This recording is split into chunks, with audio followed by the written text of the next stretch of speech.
Bro വാഴ 2 സത്യം പറഞ്ഞാൽ മൈൻഡ് ഔട്ടായിട്ടിരിക്കുക. ഈ പടം ഞാൻ വിചാരിച്ചതെന്ന് വെച്ചാൽ വാഴ 1 എനിക്ക് പേഴ്സണലി ഭയങ്കരമായിട്ട് ഇഷ്ടപ്പെട്ടിട്ടൊന്നുമില്ല. ഒരു ആവറേജ് ഫ്ലിക്കായിട്ട് എനിക്ക് ഫീൽ ചെയ്തോളൂ. അത് വെച്ച് നോക്കുമ്പോഴത്തേക്കും വാഴ 2 വരുമ്പം ഒരു ഇൻട്രസ്റ്റിംഗ് ഫാക്ടറായിട്ടുള്ളത് ഹാഷിറും അലനുമാണ്. അപ്പോൾ അവർ റീൽസ് ഇന്ന് സിനിമയിലോട്ട് വരുമ്പോഴത്തേക്ക് എന്താണ് അവർ ആ കോമഡി ഇന്ന് കുറച്ചും കൂടെ വലുതായിട്ടുള്ള വലിയ രീതിയിലല്ലേ പറഞ്ഞത്, വലിയ സ്കെയിലിൽ. അപ്പോൾ എന്താണെന്ന് അറിയാനുള്ള ഒരു ആകാംക്ഷയോടാണ് മെയിനായിട്ട് വാഴ 2 കാണാണ്ട് വന്നത്. പക്ഷേ ഫസ്റ്റ് ഹാഫ് പിള്ളേർ കത്തിച്ചെന്ന് വെച്ചാൽ എന്ത് പ്രതീക്ഷ ആ ഒരു പവർ സാധനം ഹൈ അതുപോലെ കിട്ടി.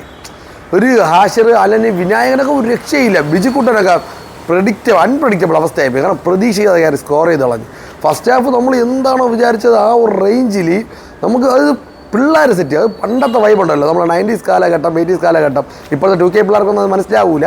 പണ്ടത്തെ കാലഘട്ടത്തിലുള്ളവർക്ക് അടിച്ച് പൊളിച്ച് കാണാൻ പറ്റി അവരെ മെമ്മറി. അത് നമ്മളെല്ലാം ചെയ്ത കാര്യങ്ങൾ അതുപോലെ അവർ ചെയ്യുന്നുണ്ട്. അതിൻ്റെ ഇടയ്ക്ക് കുറച്ച് ഡ്രഗ്സ് അങ്ങനെയുള്ള സംഭവങ്ങൾ കാര്യങ്ങളെല്ലാം കഴിച്ച് ഫസ്റ്റ് ഹാഫ് ഒരു പെട്ട സംഭവമായിട്ട് തന്നെ ഫസ്റ്റ് ഹാഫ് ചെയ്തത്. അതായത് നമ്മൾ പൈസ കൊടുത്ത് കാണുമ്പോഴത്തേക്ക് പക്ക തിയേറ്റർ എക്സ്പീരിയൻസ് ഉള്ള ഒരു തിയേറ്റർ കയറി കണ്ടു കഴിഞ്ഞാൽ ഫസ്റ്റ് ഹാഫ് കാണുമ്പോൾ തന്നെ നമുക്ക് വർത്താവും.